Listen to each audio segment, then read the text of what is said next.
Hi everybody, welcome to my channel. कैसे हैं आप लोग? आई होप आप सभी लोग अच्छे होंगे, सेफ होंगे एंड मोस्ट इम्पॉर्टेंटली रेगुलरली पढ़ाई भी कर रहे होंगे। दिस इज़ रुचिका और आज हम कंटिन्यू करने जा रहे हैं हमारा 7th chapter of micro economics और आज का हमारा टॉपिक है returns to a factor the law of variable proportions. अब ये जो लॉ है ना, देखो इतना ज़्यादा इंपॉर्टेंट है। आप कोई भी पुराना क्वेश्चन पेपर उठा करके देखो, मतलब हो ही नहीं सकता कि इस टॉपिक से आपके क्वेश्चंस ना बने। और ये वैसे भी समझने के लिए बहुत ही ज़्यादा इंपॉर्टेंट है। आप अगर लॉन्ग टर्म में देख रहे हो तो बहुत ज़्यादा इंपॉर्टेंट है, आपके आगे की स्टडीज़ में, फर्दर स्टडीज़ जब आप करोगे उसमें भी बहुत काम आता है। तो अच्छा होगा कि आप ये चीज़ अभी से ही, अपने जो बेसिक्स है ना, अभी से ही क्लियर करते चलो। तो हम इस टॉपिक को आज बहुत ही डिटेल में, बहुत ही अच्छे से, आराम से और सिंप्लीफाइड मैनर में समझने वाले हैं, ठीक? क्योंकि ना ये जो लॉ है ये बहुत लोगों को कंफ्यूज करता है। इवन मैं जब पढ़ती थी तो मुझे भी कंफ्यूजन होता था, मुझे भी समझ नहीं आता था उस वक्त। या तो हो सकता है कि मैंने ढंग से नहीं पढ़ा हो या फिर मुझे ढंग से नहीं पढ़ाया गया हो। सो आई विल ट्राई कि आज मैं आपको इतने अच्छे से समझाऊं कि आप ये चीज़ कभी भूलो ही ना।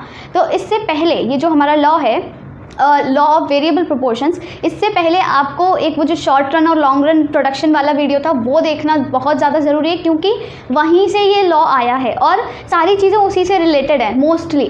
तो इसीलिए आपको मैं सजेस्ट करूँगी कि पहले आप वो वाला वीडियो देख लो। उसका लिंक मैं आपको डिस्क्रिप्शन बॉक्स पे दे ही दूँगी या फिर आप आई बटन पर क्लिक करके उसे देख सकते हो, ठीक है? तो अभी हम स्टार्ट करते हैं हमारा लॉ ऑफ वेरिएबल प्रोपोर्शंस। इसे हम और क्या बोलते हैं? रिटर्न्स टू अ फैक्टर, ठीक? अब ये आया कहाँ से है? ये यहाँ से आया। देखो हमने पिछले वीडियो में पढ़ा था, रिकॉल कर लेते हैं। क्या पढ़ा था कि एक शॉर्ट रन प्रोडक्शन फंक्शन होता है, एक लॉन्ग रन प्रोडक्शन फंक्शन होता है।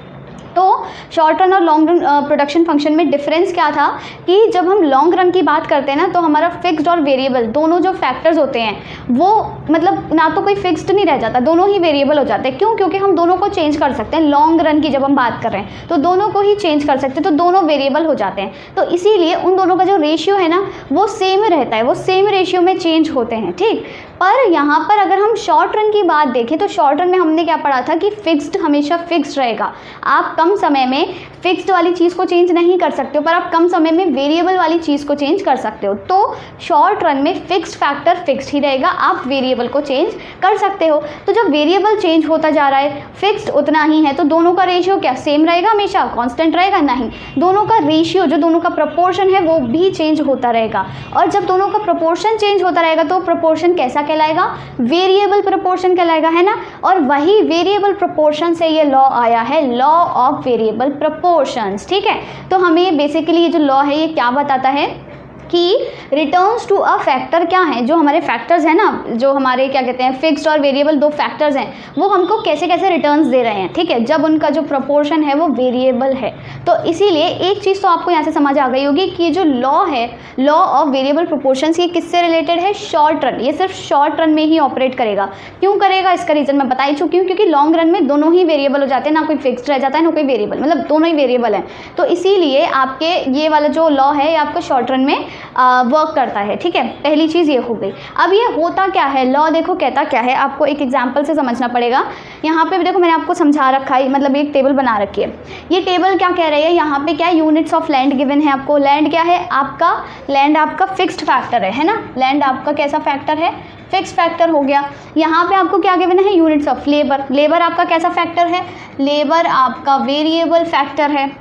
अब आप सपोज करो आप क्या हो, एक ना फार्मर हो, ठीक है? आप एक फार्मर हो और आपके पास एक लैंड है। लैंड मतलब फिक्स फैक्टर है। तो आपको क्या करना है? अपना प्रोडक्शन बढ़ाना है। तो जब आपको प्रोडक्शन बढ़ाना होगा तो आप ऐसा करोगे कि भाई एक लैंड है उसको तो थोड़ा और बढ़ा लूँ, थोड़ा और बढ़ा लूँ, थोड़ा और बढ़ा लूँ। ऐसे क्या पूरी तो गांव की ज़मीन खरीद लोगे, पूरे शहर की ज़मीन खरीद लोगे? नहीं। आप क्या करोगे? आपके पास जो लेबर लगी हुई है ना, जो आपके लोग काम कर रहे हैं, आप उनकी यूनिट्स बढ़ा सकते हो। आप उसी सेम लैंड पर, एक लैंड पर अगर आपके पास पहले 10 लोग काम कर रहे हैं तो आप सोचोगे कि अब 10 से 12 कर देता हूँ क्योंकि मुझे प्रोडक्शन बढ़ाना है। फिर आपको और बढ़ाना होगा तो आप सोचोगे कि 12 से 14 कर देता हूँ या फिर 15 कर देता हूँ, मुझे प्रोडक्शन और बढ़ाना है। तो यहाँ पर हम चेंज क्या कर सकते हैं? वेरिएबल फैक्टर्स को। जो हमारा फिक्स्ड फैक्टर है वो कांस्टेंट ही रहेगा, लैंड नहीं बढ़ाओगे आप, ठीक है? अब देखो होता क्या है, सपोज आप वो एक फार्मर हो, ठीक है? ये हमारी एक ही लैंड है अब क्या हुआ, सबसे पहले हमारे पास सिर्फ एक लेबर थी। अब एक लेबर वो क्या कर रही है, एक लेबर जो है ना वो 2 किलो आपका, मान लो आप वीट का प्रोडक्शन करते हो तो आपको 2 किलो वीट का प्रोडक्शन करके दे रही है। टोटल प्रोडक्शन मतलब जो भी आपका टोटल प्रोडक्शन हो रहा है, जितना भी आपको आउटपुट मिल रहा है, तो एक लेबर आपको 2 किलो वीट उगा करके दे रही है। अब आपने सोचा कि ऐसा करते हैं, थोड़ा सा ना वो कर लेते हैं, प्रोडक्शन अपना बढ़ा लेते हैं, आउटपुट बढ़ा देते हैं। तो आपने क्या किया, एक और लेबर आपने एम्प्लॉय कर ली, एक और इंसान को बुला लिया। अब एक और एक कितने हो गए, 2। अब 2 हो गए तो भाई वो थोड़ा ज़्यादा काम करेंगे, डबल काम करेंगे, डबल नहीं पर थोड़ा सा तो बढ़ा ही देंगे। तो उन्होंने क्या किया कि वो दोनों मिलकर के 5 किलो उगा रहे थे। पहले एक बंदा 2 उगा रहा था, अब दोनों मिलकर 5 किलो उगा रहे हैं। फिर आपने क्या सोचा कि तीसरा और बुला लेता हूँ, थोड़ा सा और प्रोडक्शन बढ़ा देते हैं। तो वो तीनों मिलकर क्या कर रहे हैं, 9 किलो आपका प्रोडक्शन इंक्रीज, 9 किलो कर दिया, मतलब 9 किलो आपको वीट उगा करके दे रहे हैं। तो इस तरीके से आप क्या करते जा रहे हो, यहाँ पर अपने नंबर ऑफ लेबर मतलब नंबर ऑफ वेरिएबल फैक्टर्स बढ़ाते जा रहे हो और आपका टोटल प्रोडक्शन भी आपका बढ़ता जा रहा है। अब एक गौर करने वाली बात है, यहाँ एमपी पर देखो। अभी तक हमने सिर्फ टीपी की बात करी, एमपी क्या होता है, एमपी मतलब एडिशनल आउटपुट। एडिशनल आपको कितना आउटपुट मिल रहा है, जैसे जैसे आप एक एक लेबर बढ़ाते जा रहे हो तो वो एक एक लेबर आपको कितना कितना आउटपुट बढ़ा करके दे रही है। तो पहले जो थी लेबर वो तो 2 ही कर रही थी काम, तो आपका एमपी भी 2 रहेगा, ठीक है। दूसरी लेबर जैसे ही आई, आपका टोटल प्रोडक्शन हो गया 5, तो उस दूसरी लेबर ने आपको कितना बढ़ा करके दिया, 2 से 5 हो गया ना, यानी कि 3 बढ़ा करके दे दिया, ठीक है। यहाँ पे क्या हुआ, टीपी भी बढ़ा हमारा और एमपी भी बढ़ रहा है। फिर क्या हुआ, जब तीसरी लेबर आई आपकी, तीसरी लेबर ने क्या किया, आपका तीनों मिलके 9 करने लगे, 9 किलो आपका वीट उगा रहे हैं। तो तीनों मिलके जब 9 किलो वीट उगा रहे हैं तो जो तीसरी लेबर आई उसने आपको अलग से कितना वीट, एडिशनल आपका आउटपुट कितना किया, 4 किलो आपका क्या कहते हैं आउटपुट बढ़ा दिया, मतलब एडिशनल आउटपुट या फिर मार्जिनल प्रोडक्ट। तो यहाँ तक तो देखो हमारी क्या बात हुई कि जो आपका टीपी है ना वो बढ़ रहा है, 2 से 5, 5 से 9। इसी तरह आपका जो एमपी है ना वो भी बढ़ता जा रहा है। देखो 2 से 3, 3 से 4, क्योंकि ज़्यादा लोग हैं तो ज़्यादा काम करते रहेंगे, ज़्यादा आपको मतलब आपका जो आउटपुट है वो देंगे। अब आपने सोचा कि यार ऐसा करते, मेरी तो लेबर बढ़ाने से आउटपुट बढ़ ही रहा है तो मैं क्यों ना एक और लेबर लगा लूँ। तो जैसे ही आपने चौथी लेबर लगाई तो आपका टोटल प्रोडक्ट तो बढ़ा, 9 से 12 हो गया, पर जो आपका मार्जिनल प्रोडक्ट है वो कम हो गया। कैसे, पहले जो तीसरी एडिशनल लेबर थी वो आपको 4 किलो उगा कर दे रही थी, पर जैसे ही चौथी एडिशनल लेबर आई ना वो आपको सिर्फ 3 किलो ही दे पा रही है, ठीक है। इसी तरह अगर आपने 5वीं और लेबर लगा ली तो वो आपका टोटल प्रोडक्शन अभी भी बढ़ा है, 12 से 14 हो गया, पर मार्जिनल प्रोडक्ट मतलब 5वीं जो लेबर है ना वो और कम देती जा रही है, वो 2 ही किलो उगा करके दे रही है। इसी तरह जो छठवीं है, छठवीं वाली जो आपकी लेबर है उसने भी क्या किया, उसके आने से भी टोटल प्रोडक्शन बढ़ा, 1 किलो और बढ़ गया, यानी कि 15 किलो मिल रहा है अब आपको। पर वो अकेली अगर देखें तो कितना बढ़ा करके दे रही है आपको, सिर्फ 1 किलो। तो यहाँ पर क्या आ जाता है, हमारा एक और आपका फेज़ आ जाता है, एक और आपका सिनेरियो आ जाता है, ठीक है। अभी सबसे पहले वाले में हमने क्या देखा कि टीपी बढ़ रहा है और एमपी भी बढ़ रहा है। इस वाले में हमने क्या देखा कि टीपी तो बढ़ रहा है यहाँ तक, पर आपका जो एमपी है ना वो घट रहा है, घटता जा रहा है, 4, 3, 2, 1। अब आपने क्या सोचा कि यार मेरा तो ना अब एमपी मतलब क्या कहते हैं 15 तक हो गया, तो टोटल प्रोडक्शन 15 तक हो गया, 6 लेबर लगा ली। अब मैं ऐसा करता हूँ 7वीं लेबर और एक और लगा लेता हूँ। जैसे ही आपने 7वीं लेबर लगाई तो क्या हुआ, वो 15, उसने भी 15 ही दिया। छठवीं लेबर ने भी, मतलब छठवीं लेबर तक भी 15 ही किलो मिल रहा था, 7वीं आई तो कुछ बढ़ा नहीं, एज इट इज़ रहा, 15 ही रहा आपका टोटल प्रोडक्ट। और इससे क्या समझ आता है कि जो एमपी है ना वो 0 है, एडिशनल आउटपुट, क्योंकि कुछ ऐड ही नहीं हुआ, 15 का 15 ही रहा, 6 से 7 हो गई लेबर तो, पर एडिशनल आउटपुट नहीं बढ़ा, आपका टोटल आउटपुट नहीं बढ़ा, तो इसलिए एडिशनल आउटपुट आपका क्या है, 0 है। इससे क्या समझ आ रहा है कि जो 7वीं लेबर है ना कुछ काम ही नहीं कर रही है, ये आके बस गप्पे मार रहे हैं, टाइम वेस्ट कर रहे हैं। और फिर जैसे ही आपने सोचा कि यार 7वीं लेबर आ गई फिर भी मेरा आउटपुट नहीं बढ़ा, तो आपको लगा कि ऐसा करते हैं एक और लेबर लगा के देख लेते हैं, क्या पता कि मतलब शायद एक और लेबर लगाने से ज़्यादा आउटपुट मिल जाए। तो जैसे ही आपने एक और लेबर लगाई, 8वीं लेबर लगा दी, तो आपका टोटल आउटपुट कम हो गया है। अब देखो 15 था अब 14 हो गया, और इससे एमपी कितना हो गया, नेगेटिव हो गया। तो यहाँ पर एक और आपका सिनेरियो आ जाता है, ठीक है, एक और सिनेरियो आ जाता है। अब यहाँ पे समझ में क्या आता है, देखो यहाँ पर आपके 3 सिनेरियो बन गए हैं। 3 सिनेरियो क्या बन गए हैं, यहाँ पे इसको ऐसे कर देते हैं,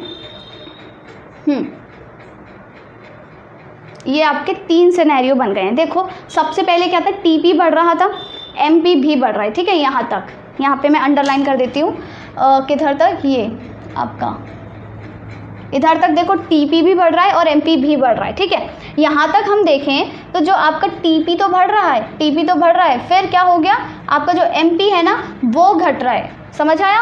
और तीसरे वाले सिनेरियो में क्या हुआ, जो टीपी है वो कम हो गया और एमपी तो आपका नेगेटिव में चला गया भाई, एमपी तो बिल्कुल ही नेगेटिव में चला गया। तो ये आपके 3 सिनेरियो हो गए, या फिर इन्हें हम किस नाम से जानते हैं, 3 स्टेजेस या फिर आपकी 3 फेजेस। किसकी, आपके इस वेरिएबल फैक्टर की, वेरिएबल प्रोपोर्शन जो आपका ये लॉ है, लॉ ऑफ वेरिएबल प्रोपोर्शन, इसकी 3 स्टेजेस हैं या फिर आपकी कह सकते हो 3 फेजेस हैं, ठीक है। अब इन तीनों फेजेस को हम किस किस नाम से जानते हैं, सबसे पहले हम ये लिख लेते हैं। ये जो फर्स्ट फेज है ना आपका, यहाँ तक इसे मैं मिटा देती हूँ, ये जो आपका फर्स्ट फेज है ये आपका है फर्स्ट फेज, ठीक है। इसे हम किस नाम से जानते हैं, इंक्रीजिंग रिटर्न्स टू फैक्टर्स, ठीक है, इंक्रीजिंग रिटर्न्स टू फैक्टर। ये जो आपका दूसरा फेज है, सेकेंड फेज, ठीक है, इसको हम किस नाम से जानते हैं, डिमिनिशिंग रिटर्न्स टू फैक्टर। और ये जो आपका थर्ड वाला फेज है, थर्ड फेज को हम किस नाम से जानते हैं, नेगेटिव रिटर्न्स टू फैक्टर, ठीक है। ये आपके क्या हैं, 3 फेजेस हो गए हैं जो आपको याद रखने हैं। कौन कौन से, फर्स्ट फेज है आपका इंक्रीजिंग रिटर्न्स टू फैक्टर, दूसरा फेज है आपका डिमिनिशिंग रिटर्न्स टू फैक्टर और तीसरा फेज है आपका नेगेटिव रिटर्न्स टू फैक्टर। अब हम देखते हैं कि ये जो लॉ है ना ये कहता क्या है, हमने एग्जाम्पल से समझ लिया, यही भाषा हमारी लॉ की है। लॉ भी यही कहता है क्या, कि it states that as more and more of the variable factors is combined with the fixed factor. जैसे जैसे आपने ज़्यादा वेरिएबल फैक्टर कंबाइन किया किसके साथ, फिक्स्ड फैक्टर के साथ, तो हुआ क्या, जो MP है, the MP of the variable factor initially rises. तो पहले तो जो MP है ना वो बढ़ेगा, देखो बढ़ रहा है 2 3 4 बढ़ रहा है ना, ठीक है। फिर क्या होगा, but eventually a situation must come when MP starts declining. फिर एक ऐसी सिचुएशन आ जाएगी जहाँ पर आपका जो MP है ना वो कम होना स्टार्ट हो जाएगा। ये देखो कम हो रहा है, 4 3 2 1 कम हो गया, बात खत्म। फिर एंड देन अल्टीमेटली बिकम्स 0 और इवन नेगेटिव। तो एक और ऐसी सिचुएशन आएगी एट लास्ट कि जो MP है ना कम तो हो रहा था, अब 0 पे भी आ जाएगा, फिर नेगेटिव भी हो जाएगा। देखो 0 हो गया फिर नेगेटिव भी हो गया। तो यही कहता है हमारा लॉ। लॉ क्या कहता है, the law of variable proportions states that क्या, as more and more units of variable factors are employed with the fixed factor, ठीक है। फिक्स्ड फैक्टर के साथ जितनी जितनी हम वेरिएबल फैक्टर की यूनिट्स एम्प्लॉय करेंगे, कंबाइन करेंगे, तो होगा क्या कि जो MP है ना इट विल इनिशियली राइज, सबसे पहले तो वो बढ़ेगा, फिर बढ़ते बढ़ते क्या होगा, अचानक से कम हो जाएगा। इवेंचुअली एक ऐसी सिचुएशन आ जाएगी व्हेन इट स्टार्ट्स डिक्लाइनिंग और फिर at last it will become 0 और इवन नेगेटिव। ये 0 भी हो जाएगा फिर बाद में नेगेटिव भी हो सकता है। तो ये कहता है हमारा लॉ ऑफ वेरिएबल प्रोपोर्शन। और आपको एग्जाम्पल के थ्रू तो समझ आ ही गया होगा कि हमने क्या पढ़ा, अभी तक 3 फेजेस पढ़ लिए हैं। सबसे पहले क्या होगा, TP बढ़ेगा MP भी बढ़ेगा, ठीक है। दूसरे फेज में क्या होगा, TP तो बढ़ेगा पर MP डिक्लाइन होगा। और तीसरा जो फेज है उसमें क्या होगा, TP भी कम हो जाएगा और MP तो भाई नेगेटिव चला जाएगा, ठीक है। अब यहाँ पर एक बहुत इंपॉर्टेंट पॉइंट जो बहुत सारे लोग छोड़ देते हैं वो ये है कि देखो ये जो TP बढ़ रहा है ना, ठीक है, TP बढ़ तो रहा है पर यहाँ पे देखो यहाँ भी बढ़ रहा है, पर उसके बढ़ने का ना रेट कम हो गया, स्पीड कम हो गई है। ये जो MP है ना ये और कुछ नहीं होता, ये TP की रेट होती है, TP के बढ़ने की स्पीड होती है। तो देखो पहले तो TP सही स्पीड से बढ़ रहा था, मतलब MP भी बढ़ रहा है तो TP भी बढ़ रहा है, पर जब अभी इस टाइम पे जो TP बढ़ रहा है ना उसकी स्पीड कम हो गई है। क्यों, क्योंकि ये डिक्लाइन होता जा रहा है, कम होता जा रहा है। पहले 3 थी फिर 2 था फिर 1 था, तो स्पीड कम होती जा रही है TP के बढ़ने की, है ना। एडिशनल यूनिट अब देखो कम होता जा रहा है, बढ़ तो रहा है TP पर धीमी स्पीड से बढ़ रहा है। ऐसे ही अब देखो TP डिक्लाइन हो रहा है तो MP नेगेटिव हो गया, MP नेगेटिव होगा मतलब स्पीड जब नेगेटिव चली जाएगी तो गाड़ी कोई उसकी स्पीड कम ही तो होगी ना, धीरे धीरे रुक जाएगी। तो इसी तरह MP जो है ना वो क्या है, it is the rate of TP, मतलब जिस रेट पर TP बढ़ता है, जिस स्पीड से TP चेंज हो रहा है, बढ़ रहा है, उसी को हम क्या कहते हैं, मार्जिनल प्रोडक्ट, ठीक है। ये समझ आ गया। अब हम क्या करते हैं, सबसे पहले इसके ना कुछ ग्राफ्स देख लेते हैं, ठीक है। इसका एक ग्राफ है, एक आपको इसी चीज़ को, ये जो टेबल मैंने बनाई है ना इसी को आपको ग्राफिकली रिप्रेजेंट करना पड़ेगा। वो कैसे करेंगे, सबसे पहले हम वो देख लेते हैं। देखो यहाँ पर क्या है, 2 ग्राफ्स बनेंगे। एक आपका ग्राफ हो गया ये है आपकी y एक्सिस, ये है आपकी x एक्सिस, ठीक है। यहाँ पर आपका क्या आएगा, वेरिएबल फैक्टर आएगा। वेरिएबल फैक्टर आपका क्या है, लेबर, ठीक है, ये हो गई आपकी लेबर। यहाँ पर आपका क्या आएगा, यहाँ पे आ जाएगा आपका टोटल प्रोडक्ट, इस पे हम लेंगे टोटल प्रोडक्ट। इसी के जस्ट नीचे आप क्या करोगे, एक और ग्राफ बनाओगे, और वो ग्राफ किसका होगा, वो मार्जिनल प्रोडक्ट का होगा, ठीक है। ये हो गया आपका मार्जिनल प्रोडक्ट, और यहाँ भी आपका क्या हो गया, वेरिएबल फैक्टर यानी कि आपका लेबर, ठीक है। यहाँ तक की बात क्लियर हुई। ये क्या है, टोटल प्रोडक्ट का ग्राफ, ये है मार्जिनल प्रोडक्ट का ग्राफ, और यहाँ पे दोनों जगह पर हमने लेबर ले लिया। ये है वाई एक्सिस और ये है एक्स एक्सिस। सबसे पहले हम क्या करते हैं, टोटल प्रोडक्ट की ग्राफ बनाते हैं। टोटल प्रोडक्ट क्या है, यहाँ पे हमें क्या लेना है, लेबर और टीपी। लेबर क्या है, ये, और टीपी क्या है, ये। तो हम क्या करते हैं, ये कहाँ तक है, 15 तक है, ये 8 तक है। तो सबसे पहले तो हम ये ड्रॉ कर लेते हैं, 1 2 3 4 5 6 7, थोड़ा सा और आगे बढ़ाना पड़ेगा, 8, ठीक है। ये हो गया x। इसी तरह यहाँ पे भी ड्रॉ कर लेते हैं, ये आपका 1 2 3 4 5 6 7, और ये हो गया आपका 8। तो ये आपको याद रखना है, क्योंकि देखो मैं तो ऐसे ही रैंडमली बना रही हूँ, तो आपको ना स्केल से मेजर करके बनाना पड़ेगा, एक के नीचे एक, तभी अच्छे से ये ग्राफ आपका मतलब नीट एंड क्लीन और सही स्केल पर बन पाएगा, ठीक है ना। तो अभी हमने क्या कर लिया है, वेरिएबल फैक्टर की प्लॉटिंग कर लिया है। यहाँ पे 1 2 3 4 5 6 7 8, यहाँ भी लिख लेते हैं 1 2 3 4 5 6 7 और ये 8। अब हम क्या करते हैं, टोटल प्रोडक्ट का लिखते जाते हैं। यहाँ पे 15 तक है, तो मैं क्या कर रही हूँ, 2 के गैप में ले लेती हूँ, ठीक है। यहाँ पे हो गया 2, नहीं 3 के गैप में ले लेते हैं हम, ठीक है, वो ज़्यादा सही रहेगा। 3 और ये आपका 6, यहाँ पे 9, यहाँ पे 12 और यहाँ पे 15, ठीक है। 15 हो गया, ये 12 9 6 और ये 3, और यहाँ पे तो 0 है ही है। इसी तरह यहाँ पे ले लेते हैं, मार्जिनल प्रोडक्ट में क्या है आपका 4 तक ही है हाईएस्ट, तो हम 5 तक ले लेते हैं, 1 2 3 4 और ये आपका 5 हो गया यहाँ पे, ठीक है। 5 4 3 2 1।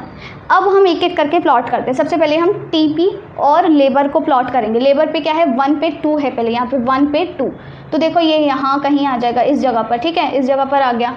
फिर है 2 पे 5, जल्दी जल्दी प्लॉट करते जाते हैं क्योंकि बहुत सारे पॉइंट्स हैं। 2 पे 5 हो गया, 3 पर 9, ये हो गया आपका 3 पर 9 यहाँ पर। फिर हो गया 4 पर 12, यहाँ पर आ गया आपका 4 पर 12। नेक्स्ट इज योर 5 पर 14, 5 पर 14 यानी कि थोड़ा सा इधर, ठीक है। फिर आएगा आपका 6 पर 15, 6 पर हल्का सा ऊपर आ जाएगा थोड़ा सा, ठीक है। 6 पर 15 टेढ़ा हो गया क्या, हाँ, 6 पर 15। फिर है आपका 7 पे 15, 8 पे 14, ठीक है। 7 पर 15 यहाँ इसके बराबर में आएगा, और 8 पे 14 यानी कि इधर आ जाएगा थोड़ा सा। ये हो गया आपका फर्स्ट ग्राफ। अब इसको हम फटाफट से इसकी लाइन बना लेते हैं। ये हो जाएगा कुछ इस तरह, और ये आपका कौन सा ग्राफ है, टीपी यानी कि टोटल प्रोडक्ट, ठीक है। अब हम फटाफट से एमपी का और बना लेते हैं 1 सेकंड में। 1 पर 2, ठीक है, ये देखो 1 पे 2 है। नेक्स्ट इज 2 पर 3, 3 पे 4, ठीक है। 2 पर 3 ये हो जाएगा कहाँ, यहाँ, और 3 पे 4, ठीक। फिर है 4 पे 3, 5 पे 2, 4 पे 3, 4 पे 3 सही है ना, हाँ। 5 पर 2 और 6 पे 1, 7 पे 0, 6 पे 1, 7 पे 0, और फिर क्या है 8 पर -1, -1 आपका देखो थोड़ा यहाँ नीचे आ जाएगा, माइनस की जगह पर दिख रहा है ना, यहाँ पे सही हो जाएगा। अब हम इसका फटाफट से ये इसका कर्व बना देते हैं। इसका कर्व कैसे बनेगा, कुछ टेढ़ा हो गया, हाँ।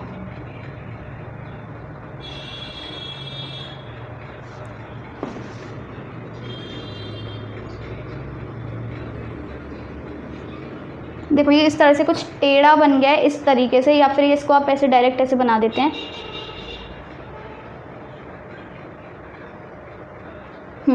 और ये जो बेंट है ना, ये थोड़ा सा इस तरीके से आएगा। देखो इस तरीके से आपका ये ग्राफ बन जाएगा। पॉइंट्स देखो प्लॉट कर लेना, ठीक है। पॉइंट्स एक बार और मैं या फिर जल्दी से प्लॉट कर देती हूँ। ये यहाँ होगा कुछ, एक पॉइंट यहाँ है, एक पॉइंट इधर है, एक पॉइंट इधर है 4 पे 3, ये है, हो गया, ठीक है। और ये आपका कौन सा ग्राफ है, ये है एमपी। अब हम देखो इन दोनों ग्राफ्स में, यानी कि दोनों पॉइंट्स, ये जो हमारे टीपी और लेबर का जो ग्राफ बनाया है और एमपी और लेबर का जो हमने ग्राफ बनाया है, इन लोगों में रिलेशन देखते हैं। सबसे पहला पॉइंट क्या है यहाँ पर, पहले तो हम स्टेजेस अपनी ना वो कर देते हैं, बाइफर्केट कर देते हैं। कैसे, जैसे हमने यहाँ पे स्टेजेस अपनी बना लिए ना, फेजेस बना लिए हैं 3, कि यहाँ तक क्या है फर्स्ट फेज़ है, दूसरे में क्या है ये सेकंड फेज़ है, ये क्या है आपका थर्ड फेज़। तो हम इसी तरीके से पहले फेजेस बना लेते हैं। फेजेस यहाँ पे कैसे होंगे, देखो इस पॉइंट पर ये हो गया आपका फर्स्ट फेज़,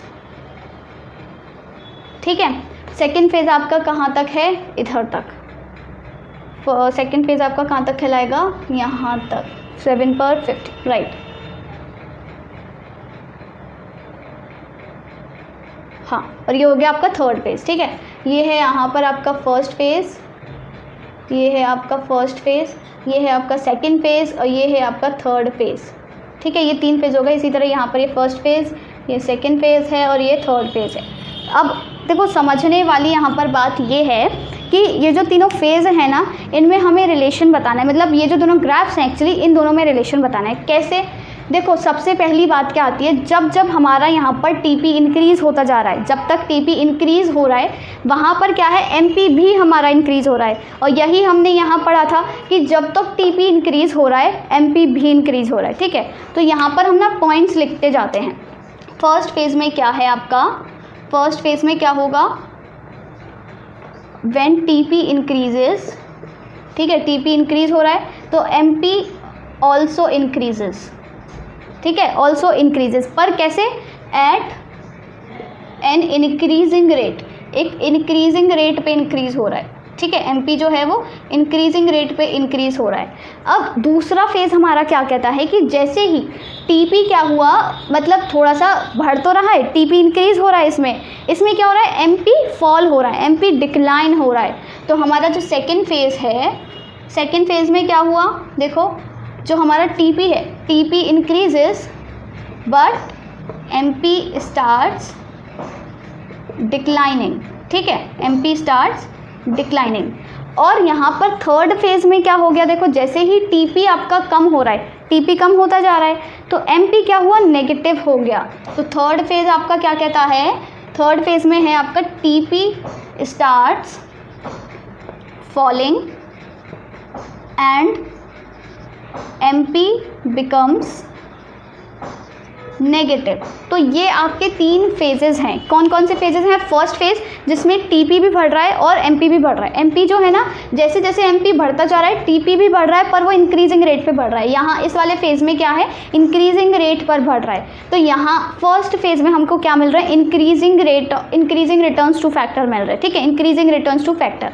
ऐसे ही जैसे ही सेकेंड फेज़ में क्या हुआ, एमपी आपका डिक्लाइन होना शुरू हुआ, एमपी डिक्लाइन होना शुरू हुआ तो टीपी फिर भी बढ़ रहा है, पर वो कैसे बढ़ रहा है, वो थोड़ा ना डिक्रीजिंग रेट से बढ़ रहा है, कम रेट हो गई है उसकी। देखो यहाँ पर रेट जो है वो कम होती जा रही है। अगर सेम रेट से बढ़ रहा होता तो देखो इसको कायदे से यहाँ ऊपर जाना चाहिए था, पर इसका कर्व ऐसे बेंड हो गया है, मतलब इसकी स्पीड थोड़ी कम हो गई है। तो बढ़ तो रहा है, it is still increasing but at a decreasing rate या फिर डिमिनिशिंग रेट। तो इसीलिए हमें यहाँ पर डिमिनिशिंग रिटर्न्स टू फैक्टर्स मिलते हैं, ठीक।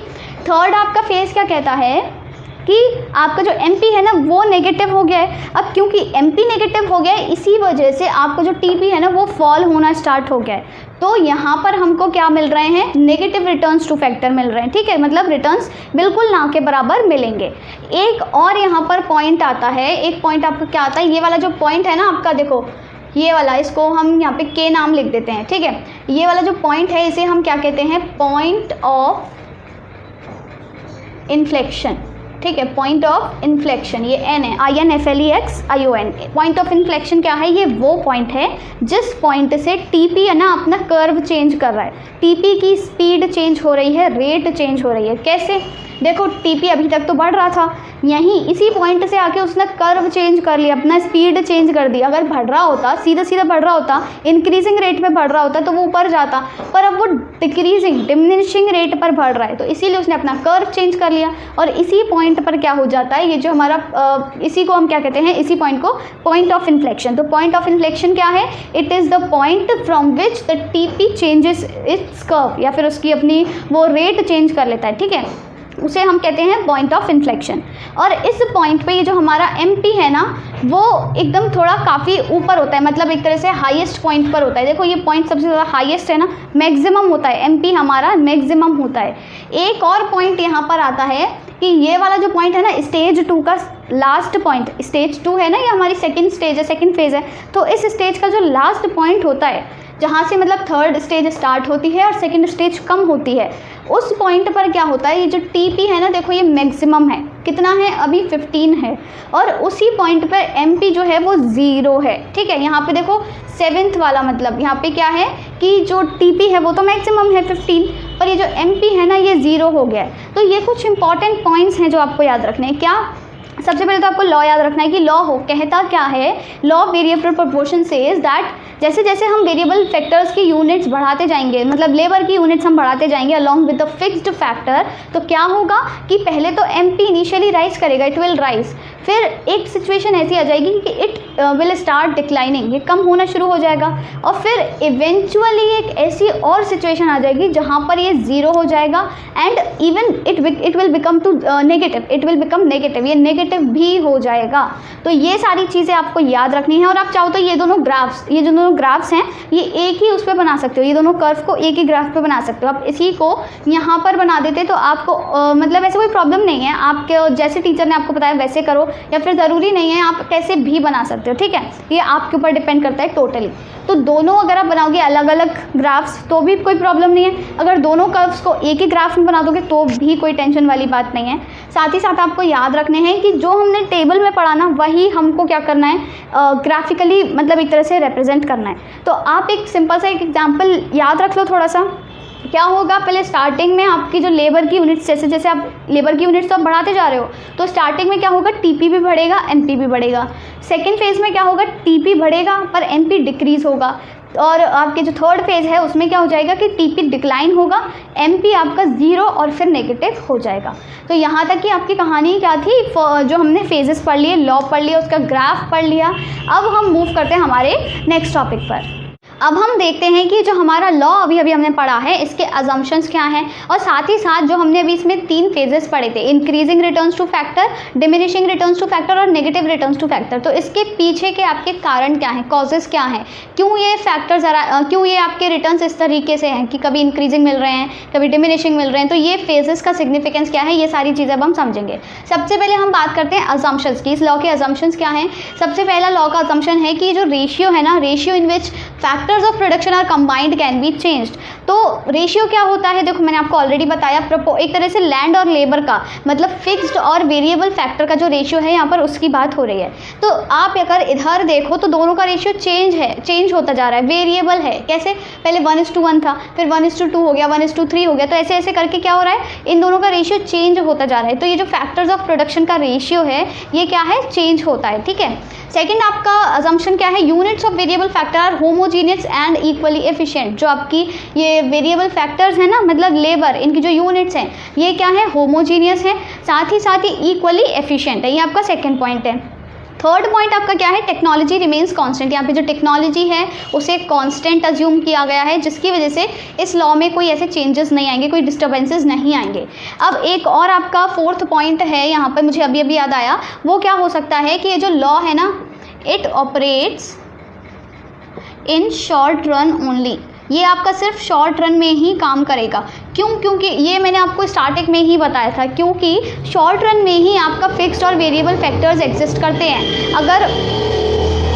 अगर हम लॉन्ग रन की बात करें तो फिक्स्ड और वेरिएबल फैक्टर का तो डिफरेंस ही मिट जाता है, सभी वेरिएबल हैं, तो इसीलिए वहाँ पर ये ऑपरेट नहीं करता। ये सिर्फ शॉर्ट रन में ही ऑपरेट करता है, क्योंकि यहाँ पे फिक्स्ड फैक्टर फिक्स्ड है और वेरिएबल मतलब वेरिएबल है। ठीक है, अब हम बात करते हैं कॉजेस की, कॉजेस ऑफ इंक्रीजिंग रिटर्न्स और कॉजेस ऑफ डिमिनिशिंग रिटर्न्स। तो सबसे पहले देखो, ये जो टेबल है ना आपको नजर आ रही है, इसमें मैं थोड़ा सा डिविजन कर देती हूँ। यहाँ तक ये जो आपका थर्ड यूनिट है, यहाँ तक आपके क्या है, इंक्रीजिंग रिटर्न्स हैं, ये आपका फर्स्ट फेज है। फिर आपके ये वाला जो पॉइंट है यहाँ तक आपका क्या है, यहाँ तक आपको डिमिनिशिंग रिटर्न्स मिल रहे हैं। ठीक है, डिमिनिशिंग रिटर्न्स मिल रहे हैं ना, और ये लास्ट वाला जो है ये आपके नेगेटिव रिटर्न्स मिल रहे हैं आपको। ठीक है, नेगेटिव रिटर्न्स मिल रहे हैं। अब यहाँ पर हम बात करते हैं कि इनके पीछे के कारण क्या हैं, क्या चक्कर है। सबसे पहले इंक्रीजिंग रिटर्न्स की बात करते हैं। स्टार्टिंग में क्या होता है, एमपी भी इंक्रीज़ हो रहा है और टीपी भी इंक्रीज़ हो रहा है, ठीक है।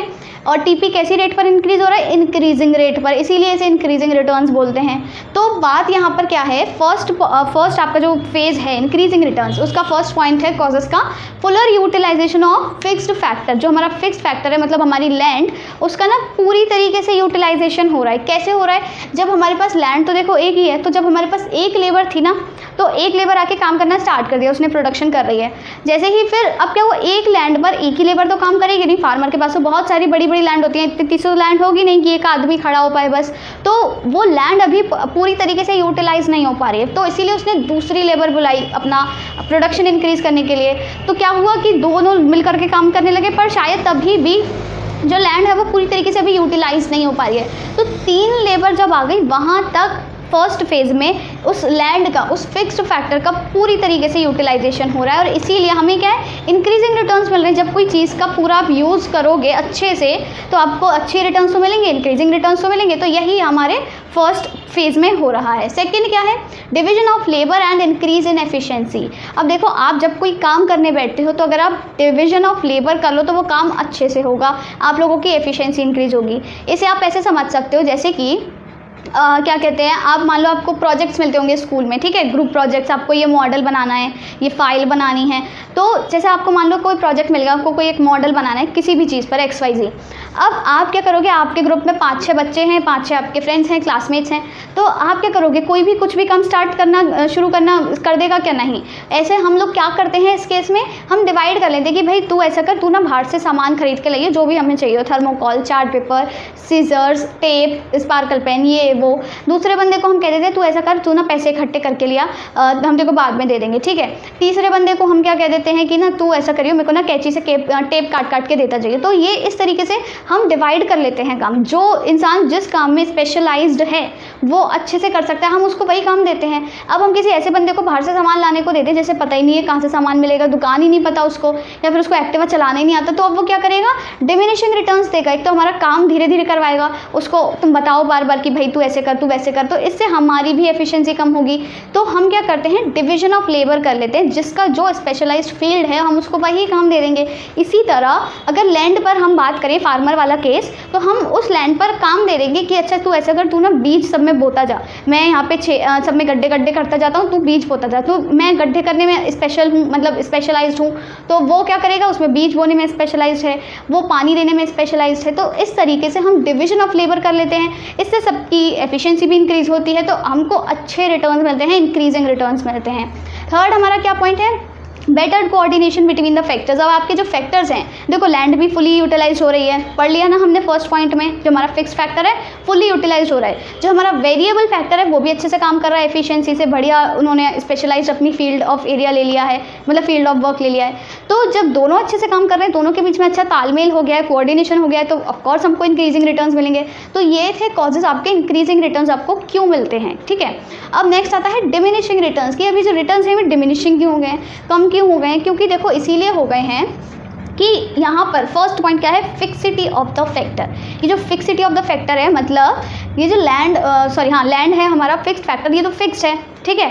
अब इस पे आप और लोगों को बुलाते जाओ, मतलब यहाँ तक, मतलब फर्स्ट फेज तक हमारी लैंड फुली यूटिलाइज हो गई थी, पूरी तरीके से यूटिलाइज हो रही है, फिर भी आप एक्स्ट्रा लोगों को बुलाते जा रहे हो, तो आपका काम ढंग से बनेगा क्या, नहीं। जैसे मान लो आपको कोई घर पे जैसे आपके 2-4 लोग आ गए हैं, तो आपको ज़्यादा काम नहीं है, जैसे बस आपको मान लो 15 रोटियां बनानी है, ठीक है। अब एक इंसान बना रहा है, चलो आराम से, तो उसने सोचा दूसरे की हेल्प और ले लेता हूँ, 2 लोग आराम से मिलकर 15 रोटी बना सकते हैं, मुश्किल से 10 मिनट लगेंगे, ठीक है। यहीं आप सोचोगे नहीं एक और को बुला लें, फिर एक और को बुला लें, तो वो जो 4 लोग इकट्ठे हो जाएंगे, वो कुछ नहीं करेंगे, टाइम पास करेंगे, गप्पे मारेंगे आपका और टाइम वेस्ट करा देंगे, कुछ नहीं करवा पाएंगे। तो इसीलिए तब आपको डिमिनिशिंग रिटर्न्स मिलेंगे, वो आपको भी काम नहीं करने देंगे, परेशान करेंगे। तो इस केस में क्या होता है, एक चीज़ तो हमारी फिक्स्ड है, हमें 15 रोटी ही बनानी है, पर आप वेरिएबल फैक्टर जो है और बुलाते जा रहे हो, आजा भाई तू भी बनवा ले, तो वो करेंगे क्या, आके करेंगे क्या, कुछ नहीं करेंगे, क्योंकि काम ही नहीं है इतना। तो इसीलिए इस चक्कर में क्या होता है, हमें डिमिनिशिंग रिटर्न्स मिलने लग जाते हैं, राइट। सेकेंड पॉइंट क्या है, इम्परफेक्ट फैक्टर सब्स्टिट्यूटेबिलिटी, मतलब या फिर आप इम्परफेक्ट सब्स्टिट्यूट्स भी बोल सकते हो। ये क्या आपका कॉज है कि जैसे परफेक्ट सब्सटीट्यूट्स क्या होता है, जो इजीली एक दूसरे को सब्सटीट्यूट कर सके, चेंज कर सके। तो जैसे कि अब देखो मैं यहाँ पे वाइट बोर्ड पे पढ़ा रही हूँ, अब इन केस कभी हो जाता है कि ये मेरा वाइट बोर्ड ख़राब हो गया या मेरे पास मार्कर नहीं है या फिर वाइट बोर्ड पे चला नहीं पा रही हूँ मैं मार्कर, तो मैं क्या कर लूँगी, इस बोर्ड को पलट लूँगी, पीछे ग्रीन बोर्ड है, मेरे पास चौक भी है, मैं आराम से पढ़ा दूँगी, कोई टेंशन वाली बात नहीं है। तो ये दोनों क्या है, परफेक्ट सब्सटीट्यूट्स हैं, परफेक्टली एक दूसरे को सब्सटीट्यूट कर लिया। यहीं अगर मैं इसकी जगह आप बोलो कि लैपटॉप पे पढ़ा रही होती, आपको पेन टेस्ट से पढ़ा रही होती और अचानक से लाइट चली जाए, तो उसका कोई सब्सटीट्यूट है नहीं, तो ये क्या हो गया, इम्परफेक्ट सब्सटीट्यूट हो गया। अब इसी तरह यहाँ पर आप क्या कर रहे हो, लैंड तो आपकी फिक्स है, आप लेबर बढ़ाते जा रहे हो, देखो यहाँ पे बढ़ाते जा रहे हो, तो क्या होगा, मतलब ऐसा नहीं है कि अगर आपको प्रोडक्शन इंक्रीज़ करना है तो आप लेबर बढ़ाते जाओ तो आपको प्रोडक्शन इंक्रीज़ होता रहेगा, नहीं। इंस्टेड आपको इस वाले केस में क्या करना था, आपको लैंड बढ़ानी चाहिए थी। आप थोड़ी सी लैंड और ले लेते, अगर आपकी लेबर आपको ज़्यादा लग रही है, तो आप क्या करते, थोड़ी सी लैंड और ले लो, तो उस टाइम पे क्या होगा, जो एक्स्ट्रा लैंड है ना, उस पर जो एक्स्ट्रा बंदे हैं वो आपके चले जाएंगे, तब जाके आपका ज़रूर जो आउटपुट है वो एक्स्ट्रा प्रोड्यूस होगा, एडिशनल जो आउटपुट है वो भी बढ़ जाएगा। पर अगर आप एक ही लैंड पर और बंदे बुलाते जा रहे हो, वेरिएबल फैक्टर्स बुलाते जा रहे हो, तो कुछ नहीं होगा, तो आपका काम खराब ही होगा। और इसी लिए हमको क्या मिलते हैं, डिमिनिशिंग रिटर्न्स मिलते हैं, राइट। नेक्स्ट और लास्ट आपका पॉइंट है पुअर कोऑर्डिनेशन ऑफ फैक्टर्स। अब देखो हमारा जो फिक्स फैक्टर है वो भी एक्सप्लॉइट हुआ जा रहा है, ज़्यादा लोग आ गए हैं। जो हमारा वेरिएबल फैक्टर है वो भी कुछ खास काम कर नहीं रहा है, 4 बंदे आराम से बैठे हैं, गप्पे मार रहे हैं, किसी और को काम नहीं करने दे रहे हैं। तो जब किसी में अच्छा तालमेल ही नहीं है, कोऑर्डिनेशन ही नहीं है, वो आराम से सेटिंग ही नहीं बन पा रही है उनमें, तो वो अच्छे रिटर्न्स देंगे हमको नहीं, ऑब्वियसली। तो इसी केस में हमको क्या होता है, डिमिनिशिंग रिटर्न्स मिलने लग जाते हैं, ठीक है। और नेगेटिव रिटर्न्स मिलने के क्या होते हैं, वही कि आपने क्या किया, और बंदे बुला लिए, अब वो कुछ काम ही नहीं करेंगे, आराम से बैठ के गप्पे मारेंगे, दूसरों को भी परेशान करेंगे कि भाई तुम भी काम मत करो, रहने दो, ये लोग करते रहे हैं तो बाकी के तो करते रहेंगे। हम जो एक्स्ट्रा लोग आए हैं ना, ये एक्स्ट्रा लोग जो हैं ये कुछ नहीं करेंगे, ना दूसरों को करने देंगे, तो इसी चक्कर में उनकी एफिशिएंसी भी कम हो जाएगी और आपको लोगों को नेगेटिव रिटर्न्स मिलना स्टार्ट हो जाते हैं, ठीक है। तो ये थे आपके किसके कॉजेज़, लॉ ऑफ वेरिएबल जो प्रपोर्शंस हमने पढ़ा, उसमें जो 3 आपके फेजेस थे, इंक्रीजिंग रिटर्न्स, डिमिनिशिंग रिटर्न्स और नेगेटिव रिटर्न्स, आपको कब मिलते हैं, क्यों मिलते हैं और क्या क्या उसके पीछे रीज़न है, ये सारी चीज़ें हमने समझ ली हैं, हमने अजम्पशंस भी पढ़ लिए हैं। और इसी के साथ आपका ये लॉ आज ख़त्म होता है और इसी के साथ आपका ये टॉपिक भी ख़त्म होता है। तो आज हमने बेसिकली क्या क्या पढ़ा कि लॉ ऑफ वेरिएबल प्रोपोर्शन क्या होता है, उसको हम ग्राफिकली कैसे रिप्रेजेंट करते हैं, उसकी स्टेजेस क्या हैं, फर्स्ट, सेकंड और थर्ड जो हमने अभी पढ़ी, ये जो 3 स्टेजेस हैं। फिर हमने इसके कॉजेस पढ़ लिए और इसके अजम्पशंस भी पढ़ लिए हैं। तो इसी के साथ आपका ये वाला टॉपिक आज खत्म हो जाता है। तो अगर आपको ये वीडियो अच्छा लगा हो तो वीडियो को लाइक और शेयर कर देना, and do not forget to subscribe to our channel. Thank you.